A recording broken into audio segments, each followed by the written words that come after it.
All right, so let's move into this week's material.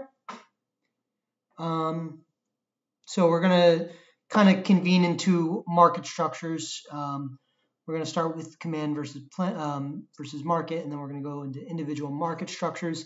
So basically where we last left off, we had three different prices, and depending on the price, either they both gained. So we had Kendrick and Marshall engaging in trade. Okay, and depending on the price, either they both gained, Marshall gained and Kendrick didn't lose, or Kendrick gained and Marshall didn't lose. And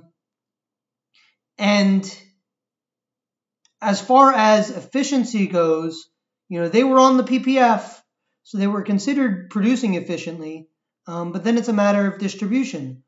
So basically, the question is like, what's going to define who gains and who loses, who gains from trade, and how the prices are set, and by who gains from trade by how much, and more specifically, to answer that question, how prices are set. Okay, and that's where kind of this market structure will come in. Okay, so when we left them, Kendrick and Marshall were arguing over what the price should be. Kendrick was asking for 7 cars per song, which is the most that Kendrick ended up with after trade, the production pattern that gave him the most songs and cars. And then Marshall wanted 4 cars per song, which is the one that benefited him the most. And of course, like I said, neither of them were worse off. At the very least, if it was 7 cars per song, basically Marshall would be doing exactly the same as he did working by himself, and Kendrick would be doing his best. Sorry. And if it was 4 cars per song, then Marshall would be doing the best that he would do under any trading outcome, but Kendrick would be doing exactly the same as if he was working by himself. So there's this efficiency, there's these gains from trade, additional songs that were produced relative to working by themselves. Between the two of them, they produced more songs when they traded than when they were working by themselves. But depending on the price, how the actual songs were distributed, who got the songs, the excess songs, it depended on the price relative to each other's opportunity cost. And like the real world, I think I alluded to this in the recap, but like this matters. So basically, in the 70s and 80s, you had these countries who, they thought that the world price for the goods that they export was against their favor. So basically, the world price was exactly equal to their opportunity cost. And what they wanted to do is they wanted to move the price away from their opportunity cost and more towards the West's opportunity cost, so that they could experience some of the gains from trade that they thought that they weren't getting. And this, at the end of the day, this all boils down to what the market looks like, and that's what we're going to talk about, how the market determines pricing, and what that means for the traders, individual traders. Okay, so they agreed that if Marshall makes most of the cars and Kendrick makes most of the songs, it'll be more efficient. You get gains from trade by dividing up the labor based on who has comparative advantage, or aka by specializing. Okay, they're not sure how to divide up the gains from trade though, which is dependent on pricing. Like I said, if the price is closer to Marshall's opportunity cost, then Kendrick does better. If the price is closer to Kendrick's opportunity cost, then Marshall does better. So what determines pricing? That's an important question that has real world impact on who sees the gains from trade and how it's distributed. Because even though the pie from gains of trade might be there for both parties, it might be the case that one party gains 80% and the other party gains 20% of the gains from trade. It might be the case that one party gains 100% of the gains from trade and the other party gains 0%. Okay. And that's dependent on pricing. Okay. So what determines pricing? It depends. So the short answer is in a market economy, pricing is dependent on your supply of labor versus your demand for labor. And sorry, that's in the labor market. The supply of a good versus the demand of a good. If there's a lot of supply and low demand, then the price will be very low. If there's a lot of demand and low supply, then the price will be very high. So if a good is really rare and people want it, then you'd be willing to pay a lot for it. But if a good is, relatively common and people don't want it, then you wouldn't pay anything for it. Okay. So let's take a step back and let's go through the types of economies because they're pretty important. Okay. So first we have what's called the centrally planned economy, or planned economy, or command economy, depending on to whom you're speaking. That's when the government determines your production and prices.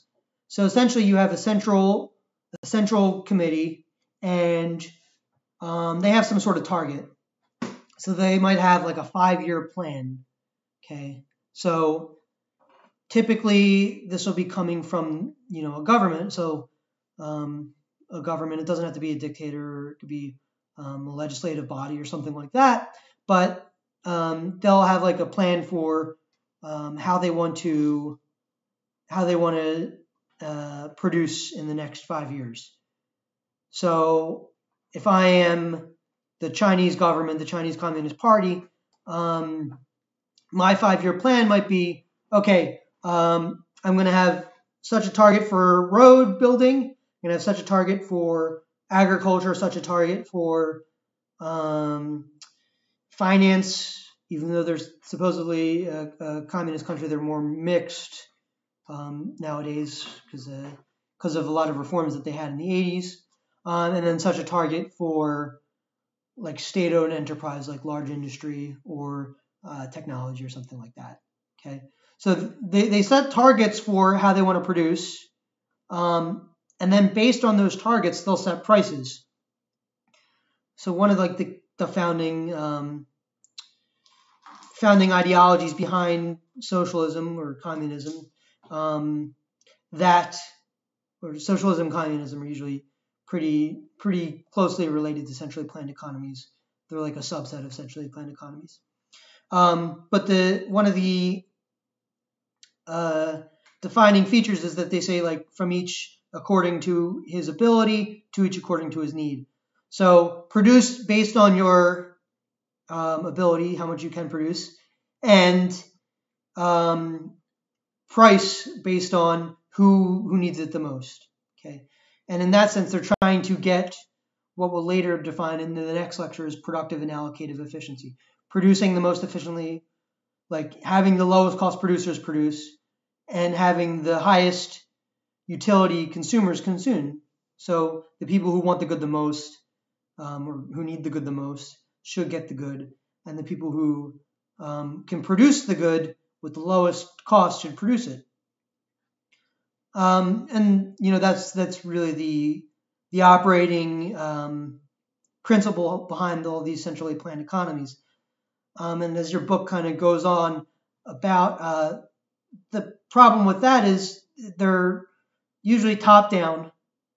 So if I am Mao Zedong, the ruler of China from basically the Chinese Civil War in concurrent with World War II until roughly I want to say 1979, he was like the leader of the Chinese Party. I'm not sure that second year, 1979, it might not be the case, but he was the leader of the Chinese Communist Party, and he was essentially the person setting the 5-year plans, and everybody kind of answered to him. So imagine you're a mid-tier government worker, and you have a production quota. So the government sets a production target for 5,000 units of whatever industry you're in. Well, you're gonna lie in order to meet those 5,000 units. You'll say, I produce 10,000 units. You know why? Because you want to get promoted, right? Because your incentive as a person who's trying to act on their behalf and feed their family is that you want to, or to get some clout or whatever, you want to basically lie and say that you're producing 10,000 units. So you doubled the production quota. And maybe at first you might say I produced 5,000 units when really you produced 4,500. But then it'll be 5,000. And then when the government says, okay, looks like we can actually meet these quotas, let's be a little more ambitious. Let's produce 6,000. But you didn't actually meet the quota, right? You produced 4,500. Said you produced 5,000. Now you're under pressure to produce 6,000. So you'll say you produced 6,000 even though you produced 4,500, right? And it kind of perverts the incentive system, because it's in these kind of economies, it's very high cost to not meet your production goal. So you'll just kind of lie and say that you do, and that's typically what you saw happen with the Chinese Communist Party in the before times, before they kind of democratized, or I shouldn't say democratized, before they liberalized. They're not a democracy. Before they liberalized. So after Mao, the next big guy was this guy Deng Xiaoping. He in the 80s started to kind of introduce kind of capitalism. It still is more mixed economy based, but it still retained some of the state-owned enterprises, the government industries and all that. But it had some free trade zones in Shanghai and Hong Kong. Hong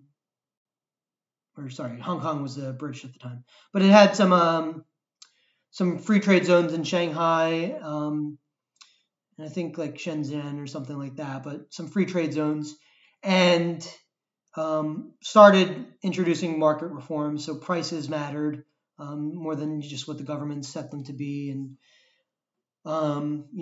capitalism, like people could still be capitalists. They could retain profits from their labor and all that kind of stuff, but probably to a much less degree than we're used to in America, right? So that happened in the 80s, and centrally planned economies as a whole kind of started falling out of favor and kind of failing. And after 89, you had the Soviet Union kind of collapse because they couldn't manage partly national movements, partly the production targets that they were meeting. They really started stagnating, and then they really quickly liberalized, and it was really terrible for them. So they tried to implement like pure capitalism too quickly, and they ended up having a system of oligarchs. So like people who, imagine like Jeff Bezos and who's the guy from Tesla? Elon Musk and Bill Gates and like 3 or 4 other people, right? They basically bought out Russian government in the early 90s almost immediately, and it was really impossible to kind of quell them. So they have really neither of a market system nor essentially a planned economy. They have basically like this plutocracy, you would call it, like the rich people own the whole of the government. Apologies to people who are Russian or Chinese.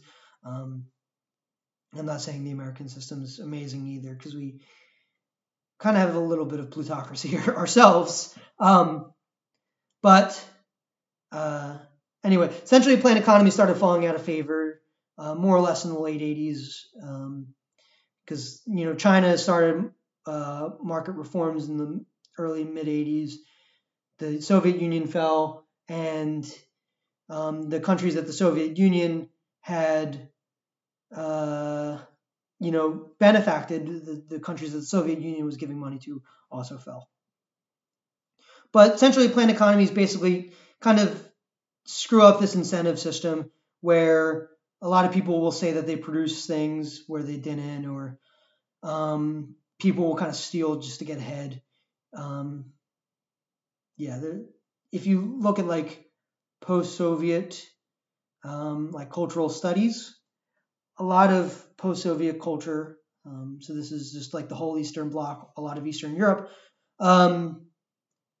is comparatively, like culturally comparatively, less honest than Western democratized countries. And that's a kind of a Soviet hangover because they lived in a system where essentially you had to cheat in order to get by. Which isn't to say that we don't do that here. So don't get me wrong. But if you look at kind of cynicism in post-Soviet cultures and like cultural studies, you can see that that was very much the case.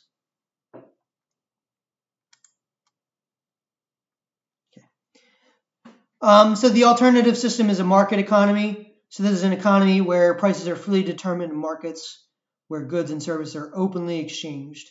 So basically, the pure market economy will be like, I have something that you want, you have something that I want, we'll trade for it. So if I have a human arm and you want a human arm, in a pure market economy, this should be the case that I can sell you that human arm and you can buy it. I hope that nobody's engaging in trade over human arms. That's kind of the extreme example. In the same way that I just kind of crapped on centrally planned economies, there's definitely faults with market economies. So where market economies tend to perform better is the incentive system. So basically, price can act as a signal to producers and to consumers of how in demand a particular thing is, and you can weigh that price versus your consumption decision. If the price is too high, you'll choose not to consume. If the price is too low, you might consume, right? You'll probably consume, but the producer won't want to produce. So price kind of stands in for the idea of scarcity and the idea of how much people want to produce. So like a philosopher once asked, like the paradox of diamonds and water. Sorry, I say water as water because I'm from Philly, but I'm going to keep saying it. The paradox of diamonds and water, where water is something that people need to survive, but it's priced as free. But diamonds are really really expensive and pretty much a luxury, right? So why are diamonds more expensive than something that people need? Well, the answer to that is, one, diamonds are scarcer than water. Water is pretty prevalent. Diamonds are not. Two, people demand diamonds more than they demand water. And kind of let's unpack why people would demand diamonds more than something that they need to survive. Well, this is kind of going back to what I was saying with the marginal benefit, right? My marginal utility for the next drop of water is pretty low. I can go to the sink, I can fill this water bottle up, I can drink it as I please. Okay, I can go to the sink again, I can refill my water. Very easy for me to. My marginal utility from my first sip of water that I've ever had, though, is really high, right? Or if I'm starving, is really high. So in that case, I will demand, based on my marginal utility, I'll have high demand for water. I will pretty much be willing to pay anything in order to get the water that I need to survive. But given that water is readily available and that I consume a lot of it already, my next unit of consumption of water, my next bottle of water, is probably only going to be like $1 if I'm paying for a physical bottle of water, but more likely it's going to be free because I can just go there. And that's not to say that water necessarily is free for society, because there's definitely cost, but it is really prevalent. Whereas my next diamond, so I've never owned a diamond in my life. I actually don't care to. So my particular demand for diamonds is low. But the next diamond I buy will probably be an engagement ring. In which case, that,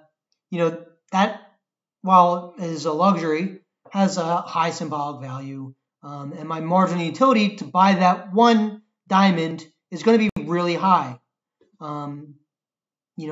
The opportunity cost of trying to get engaged without having bought an engagement ring in 2020 in today's world, and where gender stereotypes still kind of matter, is pretty high.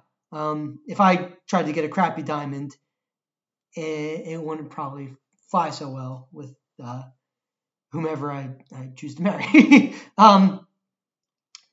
So that's all to say that my marginal utility from buying one additional diamond, where I've never owned a diamond in my life, versus one additional bottle of water, which is over here, and one additional bottle of water, where I consume 4 or 5 bottles of water a day, is really low. If someone's like, I'm not going to allow you to drink more than 4 bottles of water, then I'd say, unless you pay, then I'd say, all right, fine.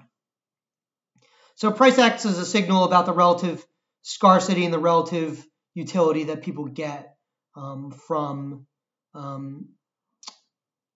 the particular good in question, and we're looking at it in terms of marginal sense.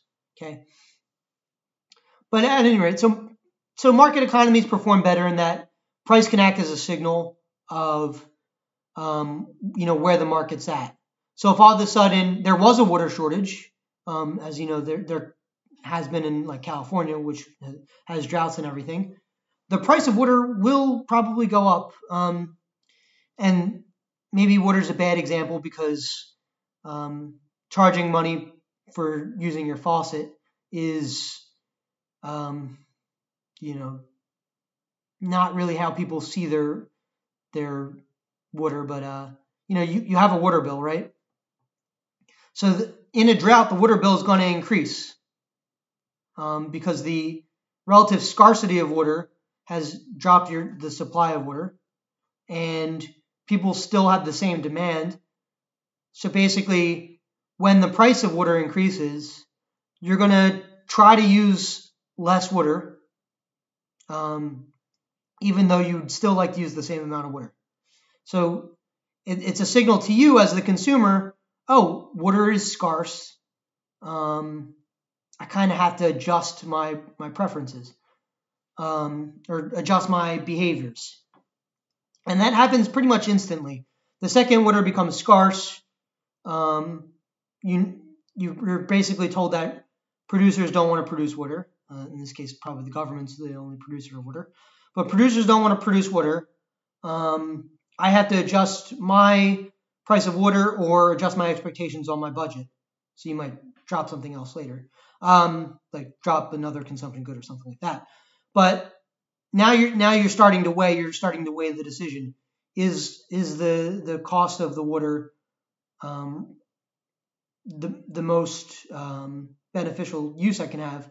Is the marginal cost of that second shower worth the opportunity cost of how much I would pay for that second shower? Okay. So price acts as a signal is basically what I'm getting at.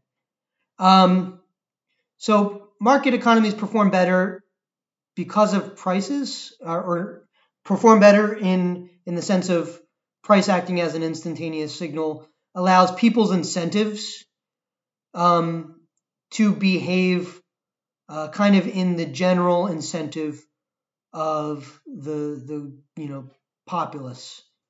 But there's a lot of distortions to that. There's a lot of places where markets will fail. But in general, when, like in the case of like a drought, people start consuming less water overall. And that's not because they're selfless people. It's because there's a price that's telling them that you either have to consume less water or consume less of something else because your budget's, what it is. right?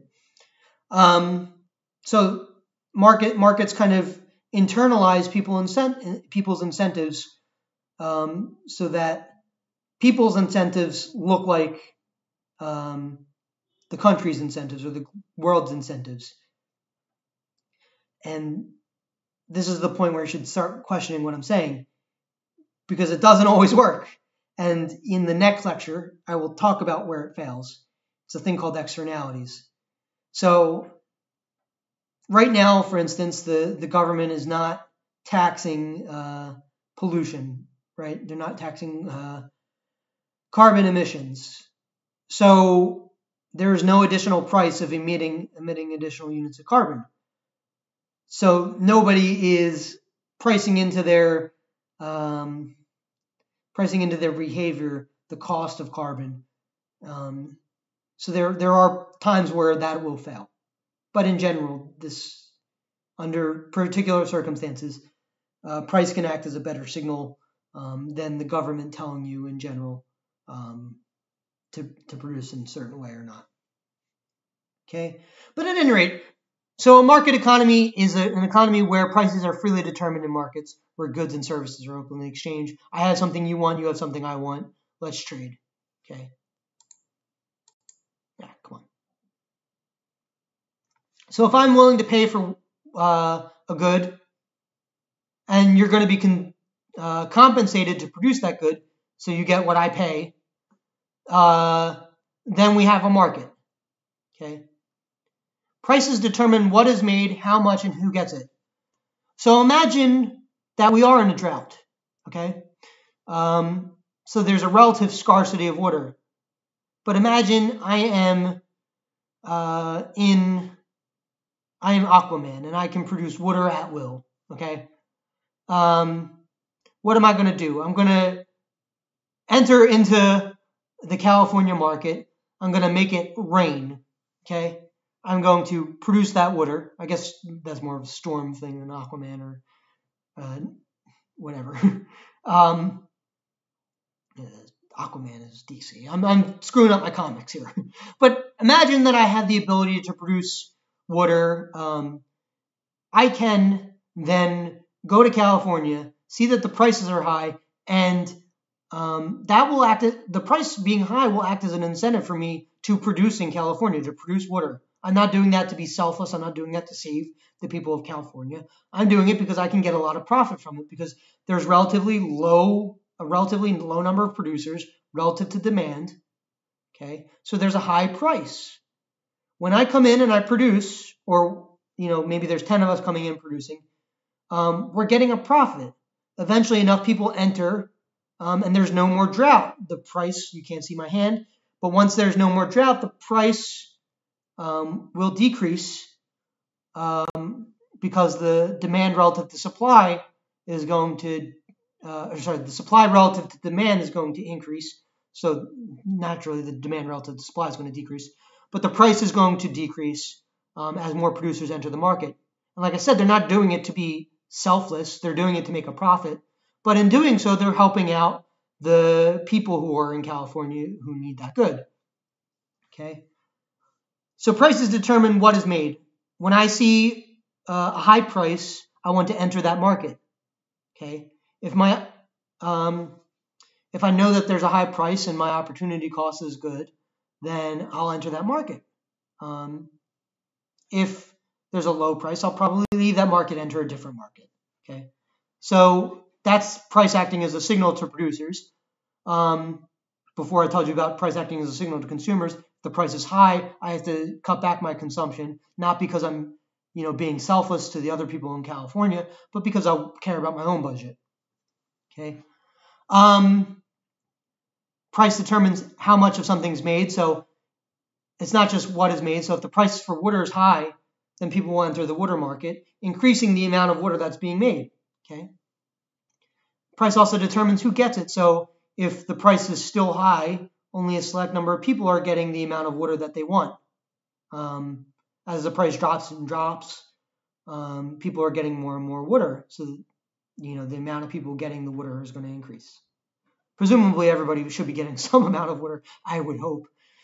But that's not always the case in the real world, like in Flint, Michigan, where the government signed a contract to produce water that was downstream to some polluted industries. So it's not always the case. So I shouldn't be so flippant about it, because there is legitimate cases where this will fail, and it's not good. And I'll talk about that in the next lecture. But that goes back to what's called an externality, where two people engage in a transaction in the market, and that hurts the third person. So if I'm selling arms and you're buying arms, we both benefit, presumably. Otherwise, we wouldn't want to pay for the arm, and we wouldn't want to sell the arm and get compensated. But think about that. Who's losing? The person who doesn't have an arm, unless they in turn sold their arm. I don't know. But that's an externality, and that's where markets tend to fail. So prices can act as a signal, and I know I've said that a bunch of times, but it's really important. Okay. Oh, hey, there it is again. The price acts as a signal of shortages, surpluses, wants, and needs. Okay.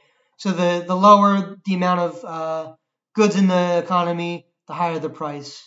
And then the higher the price, the more people want to enter that industry, dropping down back the cost. So basically, the price is telling you that there's a shortage. Or if the price is really low, that's telling you that there's too many people in the industry, and people will leave the industry, go to a different industry, and the price will start increasing back again. So like another example would be like about like 4 or 5 years ago, the market for physical therapists and like vocational therapists was like really high. Occupational therapists, the wages for occupational therapists was really high, and they're still relatively high, but it was like through the roof high. So all these people started entering occupational therapy and physical therapy, and as they did, like if I'm an individual business and I have the option to choose 2 people applying for the same job, applying for occupational therapy, or I have the opportunity to pick among 40 people applying for the same job, I'm probably going to lower my wage expectations. I'm going to pay them less, because 40 people vying for a job, they're going to kind of bid each other down, because one of them is going to really want the job. So the price for that job will go down, the wage for that job will go down, and that'll tell incoming college students, hey, the wages for occupational therapy isn't what it was 4 years ago. Maybe we should consider economics, or maybe we should consider finance, or maybe we should consider programming or development or something like that. Okay, so that's price acting as a signal to suppliers of labor in that sense, which would be the individuals who are considering being occupational therapists. Okay, so I think I beat price as a signal to death. Hopefully you get it. So cool, because I think that's an important system, important thing to keep in mind. But like I said, markets can fail, and we'll see it again in lecture 5, or I call it lecture 4B because it's related to this lecture. Okay. And I never actually defined what a market is. It's just a group of buyers and sellers. That's it. Okay. So it's a group of buyers and sellers. They're trading a good or a service, and they have some sort of arrangement. So when we talk about financial markets, basically there's a group of people who want to buy a stock, a group of people who are selling the stock, or if it's a bond or a mutual fund or whatever, but a group of buyers and a group of sellers for a particular security or a particular stock or a particular bond. So a group of buyers and sellers, and they agree on some sort of price that sets in between. And usually there's some sort of platform by which they can trade. If it's people yelling on the individual stock exchange floors, or if it's nowadays it's more likely to be, especially in COVID, it's more likely to be online through like a Vanguard or Robinhood or some sort of platform. But they have some sort of terms. So if you're buying a bond, you know exactly when it's going to pay. You know exactly what the interest rate will be. When it's going to mature, and they agree on that set of terms. So based on these terms, I'm going to set a price, and then you have a trade. Okay. Ow.